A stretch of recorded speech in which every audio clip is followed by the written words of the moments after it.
brought to you by Sensodent K. बस back नहीं आया। SLS पैराफिन और दूध का करंट भी कौन? तो लाइफ का करंट ऑन? कुछ भी। तो ट्राई करके देख ले। Sensodent K toothpaste for sensitive teeth. नमस्ते, मेरा नाम सोनल है और आप देखना शुरू कर चुके हैं ललन टॉप का अंतर्राष्ट्रीय प्रसंगों से जुड़ा रोजाना का कार्यक्रम दुनियादारी, जहां आज बात पीएम मोदी के रूस दौरे की। शुरुआत दो बयानों से करते हैं। पहला बयान अमेरिका से आया, विदेश मंत्रालय के प्रवक्ता मैथ मिलर की तरफ से। बोले, पीएम मोदी को रूस के साथ यूक्रेन की संप्रभुता का मसला उठाना चाहिए। सुनिए। And we would urge India, as we do any country when it engages with Russia, to make clear that any resolution to the conflict in Ukraine needs to be one that respects the UN Charter, that respects Ukraine's territorial integrity, Ukraine's sovereignty. दूसरा बयान Ukraine के राष्ट्रपति Volodymyr Zelensky का है। उन्होंने 9 जुलाई को x पर लिखा, दुनिया के सबसे बड़े लोकतंत्र के नेता को दुनिया के सबसे खूनी अपराधी को गले लगाते देखना निराशाजनक है। ये शांति की कोशिशों के लिए भी बहुत बड़ा झटका है। ज़ेलेंस्की ने किसी का नाम तो नहीं लिया, मगर उनका सीधा इशारा पीएम मोदी और पुतिन की मुलाकात की तरफ था। पीएम मोदी 5 बरस के बाद रूस पहुंचे हैं। 8 जुलाई को उनका विमान मॉस्को के वानुकोवो एयरपोर्ट पर उतरा। स्वागत सत्कार के बाद वो भारतीय समुदाय के लोगों से मिले।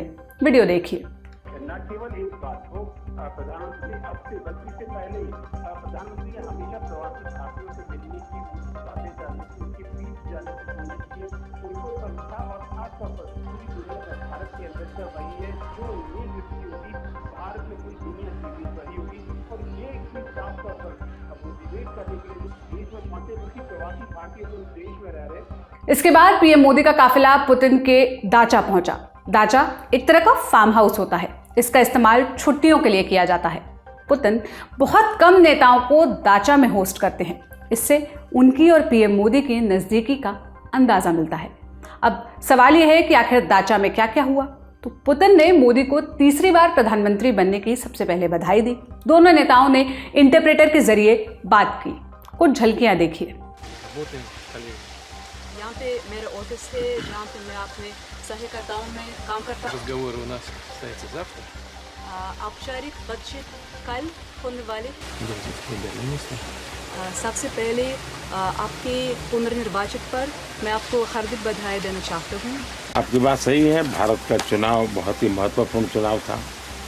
दुनिया का ये सबसे बड़ा लोकतंत्र और दुनिया का एक प्रकार से मदर ऑफ डेमोक्रेसी है भारत।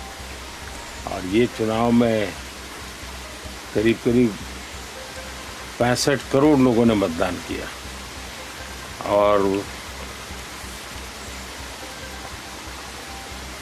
भारत में करीब 60 साल के बाद एक सरकार फिर से चुन करके आई और तीसरी बार आई।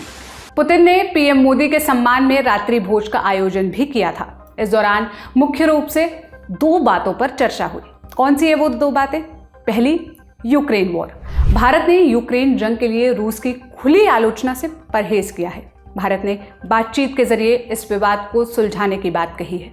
यही भारत का आधिकारिक स्टैंड भी है। इसके अलावा यूएन में रूस के खिलाफ कई प्रस्ताव लाए गए। भारत ने इनमें से ज्यादातर का समर्थन नहीं किया। हालांकि पीएम मोदी ने पब्लिकली पुतिन से युद्ध रोकने की अपील की थी। उनकी वो लाइन भी बहुत फेमस हुई थी, जिसमें उन्होंने कहा था, ये दौर युद्ध का नहीं है। मीडिया रिपोर्ट्स के मुताबिक पीएम मोदी ने वही बात रात्रि भोज के दौरान भी दोहराई। दूसरा बड़ा मुद्दा रूस में फंसे भारतीयों का था।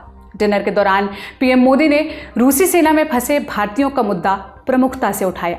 जून 2024 में विदेश मंत्रालय ने कहा था कि रूस यूक्रेन जंग में 4 भारतीयों की मौत हो चुकी है। इन लोगों को रूसी सेना में हेल्पर के तौर पर ज्वाइन कराया गया था। बाद में उन्हें जंग लड़ने के लिए मजबूर किया गया। मीडिया रिपोर्ट्स के माने तो मोदी पुतिन मीटिंग के बाद रूस ने फौज में शामिल सभी भारतीयों को वापस भेजने का फैसला किया है। रूसी सेना में अभी भी 30 से 40 भारतीय काम कर रहे हैं। अब जानते हैं कि दौरे के दूसरे दिन क्या क्या हुआ। प्रधानमंत्री मोदी ने सुबह Tom of an unknown soldier पर जाकर श्रद्धांजलि दी। ये समाधि दूसरे विश्व युद्ध में मारे गए सोवियत सैनिकों को समर्पित है। इसके बाद पीएम मोदी ने भारतीय समुदाय को संबोधित किया। वहां बोले, रूस सुनते ही हर भारतीय के मन में पहला शब्द आता है भारत के सुख दुख का साथी, भारत का भरोसेमंद दोस्त। सुनिए। साथियों, मैं दशकों से भारत और रूस के बीच जो अनोखा रिश्ता है उसका कायल रहा हूं।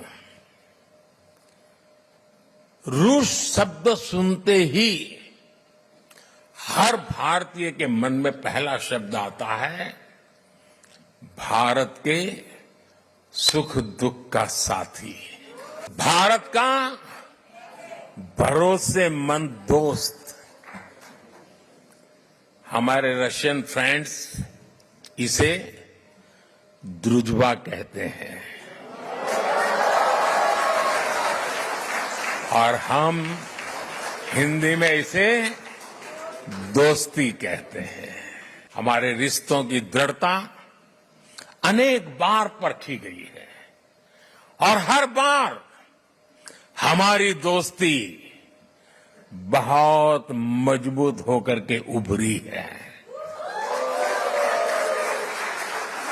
पीएम मोदी ने रूस के 2 शहरों कजान और येकातेरिनबर्ग में भारत का वाणिज्य दूतावास खोलने की भी घोषणा की। कजान और येकातेरिनबर्ग में 2 नए कॉन्सुलेट खोलने का निर्णय लिया गया। येकातेरिनबर्ग रूस का चौथा सबसे बड़ा शहर है। 2018 में इसी शहर में फीफा वर्ल्ड कप के मैच हुए थे, जबकि कजान रूस के मुख्य आर्थिक केंद्र के रूप में उभरा है। इसी शहर में रूस की कई बड़ी यूनिवर्सिटीज हैं, उनमें कई भारतीय छात्र पढ़ते हैं। अक्टूबर 2024 में ब्रिक्स की मीटिंग कजान में ही होने वाली है। 9 जुलाई की दोपहर क्रेमलिन में भारत रूस के बीच सालाना बैठक भी शुरू हुई। ये सालाना समिट का 22वां संस्करण है। शुरुआत इसकी सन 2000 में हुई थी। यूक्रेन जंग के चलते इसमें व्यवधान आ गया था। मीटिंग की शुरुआत में पीएम मोदी ने कहा, इस मीटिंग पर पूरी दुनिया की नजर है। मुझे भरोसा है कि आने वाले बरसों में भारत रूस संबंध और प्रगाढ़ होंगे। एक्सेलेंसी, वैसे तो हमारा ये जो द्विपक्षीय वार्ता का कार्यक्रम 25 साल से चल रहा है, 22 बार हम मिल चुके हैं, लेकिन शायद ये मीटिंग ऐसी है कि पूरे विश्व का ध्यान मेरी इस यात्रा पर केंद्रित हुआ है और पूरी विश्व इस यात्रा के भांति भांति के मीनिंग निकाल रहा है। पीएम मोदी ने ईंधन की सप्लाई के लिए रूस को शुक्रिया भी कहा। एक्सेलेंसी, फ्यूल्स की चुनौती भी पूरे विश्व के सामने बहुत बड़ी गहरी थी। ऐसे समय आपके सहयोग के कारण भारत में हम सामान्य नागरिक को पेट्रोल डीजल की आवश्यकताओं में कठिनाइयों से हम बचा पाए।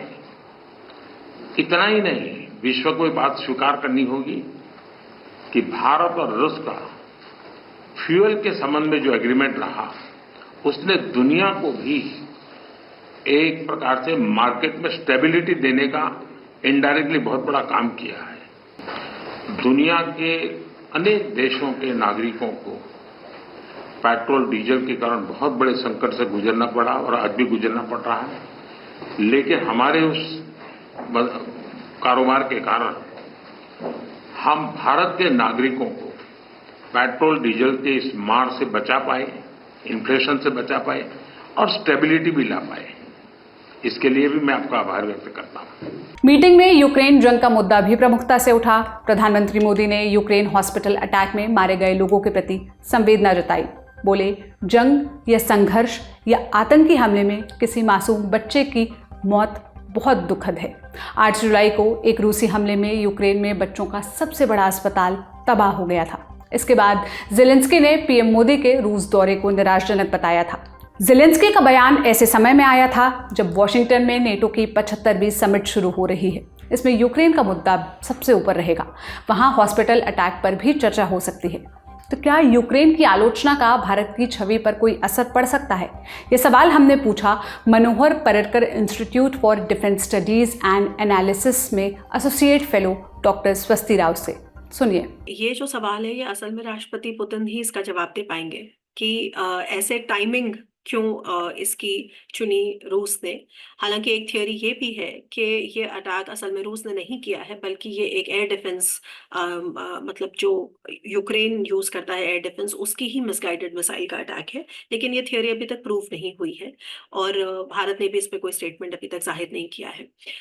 जी, ये भारत के लिए एक थोड़ा सा अनकंफर्टेबल मोमेंट जरूर है, क्योंकि देखिए भारत ने अपने आप को हमेशा ही एक एक प्रमोटर ऑफ पीस, एक मीडिएटर और हमेशा एक ऐसे शांति दूत के रूप में हमेशा प्रेजेंट किया है और काफी क्रेडिबिलिटी के साथ प्रेजेंट किया है। सारे जो जो पीस समिट्स हुई हैं उसमें भारत का रिप्रेजेंटेशन रहा है। हमेशा भारत ने इस बात को कहा है कि this is not an era of war, और हमेशा इस बात को कहा है कि वायलेंस से नहीं बल्कि डिप्लोमेसी और नेगोशिएशन से ही यूक्रेन युद्ध का कोई समाधान निकलेगा। तो ऐसे में ये जो ऑप्टिक्स हैं कि जिस समय प्रधानमंत्री वहां पहुंच रहे हैं उसी समय एक ऐसे अटैक की खबर आती है जिसमें स्पेशली जो काफी मैं कहूंगी कि which is very disturbing, specially बच्चों के हॉस्पिटल के ऊपर अटैक का। तो उससे जाहिर है कि जेलेंस्की जो रिएक्शन है, देखिए वो जो उनका युद्ध चल रहा है रशिया के साथ, तो वो रिएक्शन तो समझ में आता है। आप गौर करिए कि जब क्राइमिया के ऊपर जब जेलेंस्की ने यूक्रेन ने अटैक किया था, तो उसके बाद उसमें जो कुछ रशियंस की डेथ होने की खबर आई थी, वहां के लोगों की जो डेथ होने की खबर आई थी, तो उस पर रशिया ने किस तरह से रिएक्ट किया था। तो देखिए युद्ध के इस स्थिति में इस तरह के अटैक्स और इस तरह के जो ट्रेजेडीज होती हैं उसमें ऐसे इमोशनल स्टेटमेंट्स का आना लाजमी है। पीएम मोदी ने पुतिन के सामने ये भी कहा कि जंग के मैदान से शांति की उम्मीद नहीं की जा सकती, युद्ध का समाधान बातचीत से ही निकाला जाना चाहिए। भारत शांति के पक्ष में खड़ा है। मैं अंतर्राष्ट्रीय समुदाय को यह बताना चाहूंगा कि मेरे दोस्त पुतिन के साथ मुलाकात के बाद मेरा भरोसा और बढ़ गया है। हालांकि इससे पहले ही अमेरिका ने अपनी चिंता जाहिर की थी। उसने कहा था कि भारत को यूक्रेन की संप्रभुता का मसला उठाना चाहिए। पीएम मोदी के रूस दौरे से अमेरिका चिंतित क्यों है? क्या भारत के लिए अमेरिका और रूस के बीच संतुलन बनाना मुश्किल हो सकता है? देखिए मेरे अनुसार इसमें कोई ऐसी इस तरह की बात नहीं है जैसा कि हम लोग को प्राइमा फेशी लगता है कि अगर इंडिया रूस चला गया तो अमेरिका को प्रॉब्लम हो गई, क्योंकि उस लिहाज से पिछले 2 साल से 3 साल से इंडिया लगातार वेस्टर्न पावर से ही मिल रहा है, तो ऐसे में रशिया को प्रॉब्लम हो जानी चाहिए। देखिए बायलैटरल रिलेशंस और जो एक स्पेशली जिस तरह की दुनिया में हम रहते हैं, मल्टीपोलर दुनिया में हम रहते हैं, और भारत जैसा जो देश है जो लगातार इस बात पर दृढ़ रहता है कि एक मल्टी अलाइन फॉरेन पॉलिसी है हमारी और इंडियन नेशनल इंटरेस्ट पहले आते हैं, उसमें इस तरह की बातें नहीं होती है। अभी आपने कुछ दिनों पहले देखा कि रूस की यात्रा पे जाने के थोड़े दिन पहले पूरा का पूरा बड़ा अमेरिकन कंटिंजेंट यहाँ आया था। जेक सलिवन से लेके नैंसी पेलोसी सब आए थे, प्रेसिडेंट प्राइम मिनिस्टर से मिले थे। तो देखिए भारत इन चीजों में आपको कहीं ना कहीं इस मैच्योरिटी को लेकर आना जरूरी है, इस प्रैग्मेटिज्म को लेकर आना जरूरी है कि नेशनल इंटरेस्ट हमारे अलग अलग डायरेक्शन में है और हमारी फॉरेन पॉलिसी ऐसी है कि हम उनसे एंगेज करते हैं।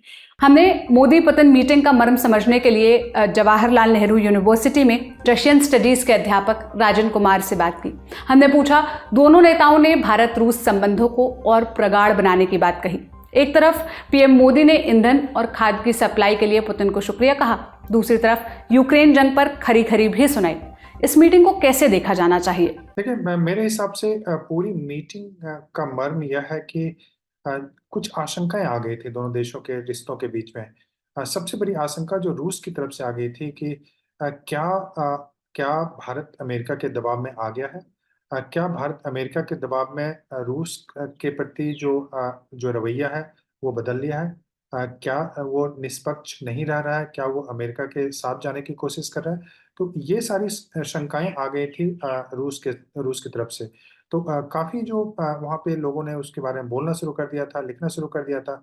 और दूसरी तरफ यह भी हो रहा था कि आप देख रहे हैं कि रूस और चीन के जो संबंध हैं वो काफ़ी बड़े अच्छे होते जा रहे थे। तो वैसे में मुझे लगता है कि भारत को कहीं न कहीं लगने लगा था कि इस समय अगर हस्तक्षेप नहीं किया जाता है तो हमारी जो दरारें हैं वो बढ़ने की काफ़ी संभावना थी। तो वैसे में मुझे लगता है प्रधानमंत्री ने बहुत ही एक इम्पोर्टेंट स्टेप, और इसको मैं बोलूँगा कि बहुत ही एक बोल्ड इनिशिएटिव है, बहुत ही एक करेजियस एक अटेम्प्ट है, क्योंकि अभी के समय में रूस में जाना आसान नहीं है। आपने कितने लीडर्स को देखा है कि जो प्रजातांत्रिक लीडर हैं बहुत कम लीडर हैं कि आपने देखा हो कि रूस की यात्रा पे गए हों इस समय में, क्योंकि उनको लगता है कि अगर वो करेंगे तो पश्चिमी देश उनको साइडलाइन कर देंगे। तो उस डर से बहुत लीडर नहीं जा रहे थे। हाँ, ये ज़रूर है कि शी जिनपिंग जा रहे थे, जो ऑथोरिटेरियन लीडर हैं उनको फ़र्क नहीं पड़ता है, तो वो तो ज़रूर जा रहे थे।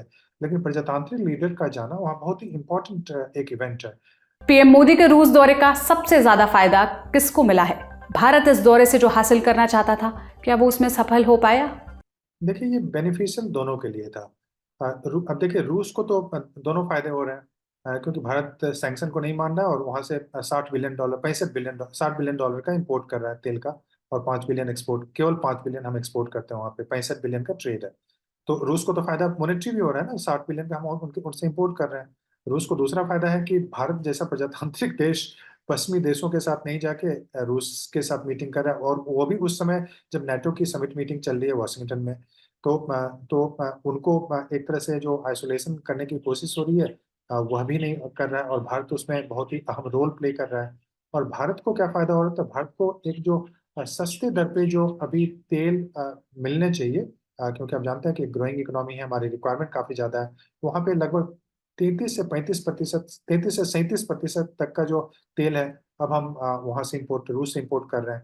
और वही तेल अगर हम जो मिडिल ईस्ट से करने जाते, तो वहाँ पे जो हमें जो प्राइस है वो काफ़ी ज़्यादा देना पड़ता है, और उस तेल को हम आयात भी कर रहे हैं, फिर उस तेल को रिफाइन करके फिर हम अमेरिका और यूरोप में निर्यात भी कर रहे हैं, और इसलिए भारत की आलोचना भी करते हैं ये पश्चिमी देश कई बार। तो भारत को भी उससे फायदा हो रहा है। साथ ही देखिए, आपको अंतर्राष्ट्रीय राजनीति में भारत का जो एक ज्योग्राफिकल लोकेशन है, उसमें आप चाहें या ना चाहें, आपको चीन से डील करना आना पड़ेगा, और चीन से डील आपको अकेले करने से बेहतर है कि आप कुछ सहयोगी देशों के साथ करें।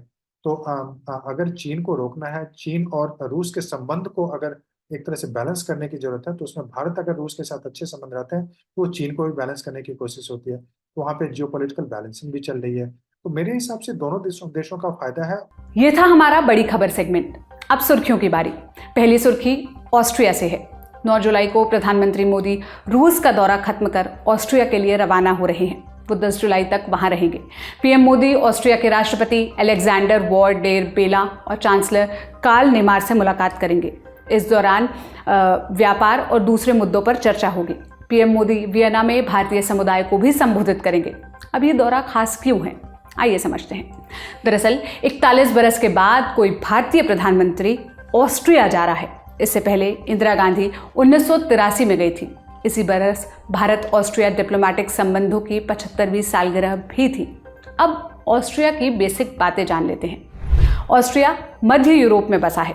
जमीनी सीमा 8 देशों से लगती है। कौन से 8 देश? ये हैं चेक Republic, Slovakia, Hungary, Slovenia, Italy, लिechtenstein, स्विट्जरलैंड और जर्मनी। ऑस्ट्रिया यूरोपियन यूनियन यानी ईयू का सदस्य है, मगर उसने नेटो की सदस्यता नहीं ली है। राजधानी वियना है। इनकी आबादी लगभग 90 लाख है और 68% लोग ईसाई हैं। 8% से ज़्यादा मुस्लिम और लगभग 22% लोग किसी धर्म को नहीं मानते। ऑस्ट्रिया का इतिहास क्या है, आइए समझते हैं। 1867 में ऑस्ट्रिया ने हंगरी के साथ मिलकर ऑस्ट्रो हंगेरियन साम्राज्य की नींव रखी। 1889 में एडोल्फ हिटलर का जन्म ऑस्ट्रिया में हुआ। 1914 में ऑस्ट्रो हंगेरियन साम्राज्य के उत्तराधिकारी आर्चड्यूक फर्डिनेंड की सर्बिया में हत्या कर दी गई। इसी घटना के बाद पहला विश्व युद्ध शुरू हुआ। 1918 में यह साम्राज्य टूट गया। ऑस्ट्रिया हंगरी अलग अलग मुल्क बने। मार्च 1938 में हिटलर की फौज ने ऑस्ट्रिया पर कब्जा कर लिया। 1939 में दूसरा विश्व युद्ध शुरू हुआ। 1945 में मैत्री देशों ने ऑस्ट्रिया को जर्मनी से छुड़ा लिया। फिर अमेरिका, फ्रांस, ब्रिटेन और सोवियत संघ ने उसको 4 हिस्सों में बांट लिया। 1955 में ऑस्ट्रिया को पूर्ण आज़ादी मिल गई। अब चलते हैं दूसरी सुर्खी की तरफ। 9 जुलाई को अमेरिका की राजधानी वॉशिंगटन में नेटो की 75वीं समिट शुरू हो रही है। नेटो का फुल फॉर्म है नॉर्थ अटलांटिक ट्रीटी ऑर्गेनाइजेशन। ये नॉर्थ अमेरिका और यूरोप के कुल 32 देशों का सैन्य संगठन है। इसकी स्थापना अप्रैल 1939 में वॉशिंगटन में हुई थी। कोल्ड वॉर में सोवियत संघ के खतरे से निपटने के लिए। शुरुआत में इसमें 12 देश थे, अब उनकी संख्या 32 हो चुकी है। नेटो साझा सुरक्षा का वादा करता है। किसी एक सदस्य देश पर हमले को पूरे संगठन पर हमला माना जाता है। उस स्थिति में सभी देश मिलकर जवाब देते हैं। इस बार के समिट में 3 चीज़ें खास है। क्या है वो 3 चीज़ें? नंबर 1 है टाइमिंग। 2024 की नेटो समिट ऐसे समय पर हो रही है जब भारत के प्रधानमंत्री नरेंद्र मोदी रूस में हैं। फरवरी 2022 में रूस ने यूक्रेन पर हमला किया था। दुनिया भर के अधिकतर देशों ने हमले की निंदा की। पश्चिमी देशों ने रूस पर प्रतिबंध लगाए, रूस को अलग थलग करने की कोशिश की। भारत ने खुलकर आलोचना तो नहीं की, मगर सीधी दूरी जरूर बनाई। रूस से तेल खरीदना जारी रखा, मगर पीएम वहां जाने से बचते रहे। अब की बार उन्होंने उस झिझक को परे किया। इससे रूस को साइडलाइन करने की कोशिशों को झटका लगा है। दूसरी चीज, समिट से एक दिन पहले यूक्रेन के सबसे बड़े चाइल्ड हॉस्पिटल पर मिसाइल हमला हुआ। इसमें 37 लोगों की मौत हो गई, 160 से अधिक घायल बताए जा रहे हैं। इसका आरोप रूस पर लगा है। अमेरिका और दूसरे पश्चिमी देशों ने एक सुर में रूस की आलोचना की है। नेटो समिट में यूक्रेन के लिए स्पेशल पैकेज का ऐलान होने वाला था। हमले के बाद और त्वरित कदम उठाए जा सकते हैं। लोगों की नज़र नेटो समिट के डिक्लेरेशन पर भी रहेगी। इसी से यूक्रेन की मेंबरशिप का भविष्य तय होगा। और कारण नंबर 2, नया चीफ। कुछ दिन पहले नेटो ने नीदरलैंड के प्रधानमंत्री मार्क रूटा को सेक्रेटरी जनरल नियुक्त किया था। उनका कार्यकाल अक्टूबर 2024 में शुरू होगा। हालांकि वो पहले से ही नेटो की मीटिंग्स में हिस्सा ले रहे हैं। रूटा की पहचान गतिरोध दूर करने और गठजोड़ बनाने वाले नेता की है। हाल ही में उन्होंने अपने विरोधियों हंगरी के प्रधानमंत्री विक्टर ओरबान और तुर्की के राष्ट्रपति रेचेप तैयब अर्दोआन को मनाया, जिसके बाद दोनों ने उनके नाम पर जताई आपत्ति वापस ले ली थी। रूटा अमेरिका के पूर्व राष्ट्रपति डोनाल्ड ट्रंप के भी भरोसेमंद है। अमेरिका में इसी साल राष्ट्रपति चुनाव है, वहां ट्रंप की वापसी हो सकती है। ट्रंप राष्ट्रपति रहते हुए नेटो छोड़ने की बात कह चुके हैं। रूटा उनको साथ रखने में मदद कर सकते हैं। और कारण नंबर 3, जो बाइडेन। इस समिट पर अमेरिका के राष्ट्रपति जो बाइडेन का भविष्य भी टिका है। 27 जून को ट्रंप के साथ प्रेसिडेंशियल डिबेट के बाद उनकी उम्र और फिटनेस पर सवाल उठ रहे थे।